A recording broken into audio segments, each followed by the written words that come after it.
Hi hello എല്ലാവർക്കും ഷുറസ് food ഗാലയിലേക്ക് സ്വാഗതം. അപ്പോൾ ഇന്ന് ഞാനിവിടെ ഉണ്ടാക്കി വെക്കുന്നത് വളരെ പെട്ടെന്ന് ഉണ്ടാക്കാം, ഒരുപാടുമില്ല. അതെ, നമ്മൾ മാവിൽ നിന്ന് പൊഴിഞ്ഞ് ബാക്കി വരുന്ന കണ്ണിമാങ്ങ ഉണ്ടാക്കാവുന്ന ഒരു അടിപൊളി സാധനമാണ് കേട്ടോ.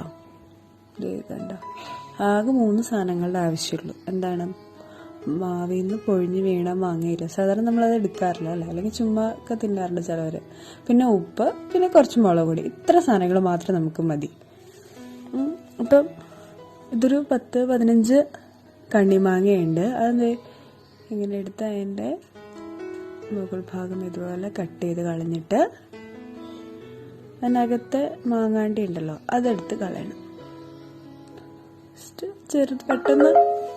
പെട്ടെന്ന് നമുക്ക് ഇതാക്കാൻ പറ്റും, കാരണം ഒട്ടും കട്ടിയില്ലാത്ത മാങ്ങയല്ല, അതുകൊണ്ട് നമുക്ക് അങ്ങനെ ചെയ്യാൻ പറ്റും. കണ്ടോ, ഇത് ഇതുപോലെ ഒന്ന് കുത്തിയാൽ മതി, അതങ്ങ് പൊങ്ങി വരും. എന്നിട്ട് നമ്മളതങ്ങ്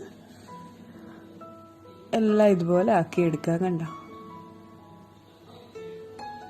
ഇനി ഇത് അമ്മിക്കല്ലയിൽ ഇട്ട് ആക്കിയാലും അല്ലെങ്കിൽ ഇതുപോലെ ഒരു ഇതിനകത്തിട്ട് ഇതുപോലെ ഒന്ന് ചതച്ചെടുത്താൽ മതി. ഒരുപാട് അങ്ങ് ഭയങ്കരമായിട്ട് ചതയൊന്നും വേണ്ട, ഒരു 5-6 തവണ ഇങ്ങനെ ആക്കിയാൽ മതി.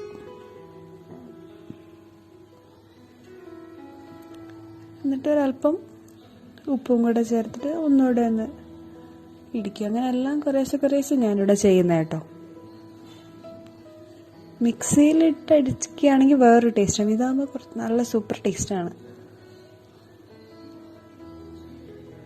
ഇത് അത്രയേ ഉള്ളൂ, ഞാൻ കാണിച്ചു തരുന്നത്. ഇങ്ങനെ ഒന്ന് ചതച്ചൊന്ന് എടുത്താൽ മതി, ഒരുപാട് അങ്ങ് അരയ്ക്കുകയോ ഒന്നും വേണ്ട. അപ്പം ഞാനെല്ലാം അതുപോലെ ഒന്ന് ചതച്ചെടുത്തിട്ടുണ്ട്. ഇനി ഇതിലേക്ക് ഒരല്പം മുളക് പൊടി, നിങ്ങളുടെ എരിവിനനുസരിച്ച് ഞാനിവിടെ ഒരു 1/4 ടീസ്പൂൺ മുളക് പൊടി എടുത്തിട്ടുണ്ട്. അതും കൂടി ഇട്ടിട്ട് ഒന്ന് നന്നായിട്ട് ഇളക്കി കൊടുക്കുക.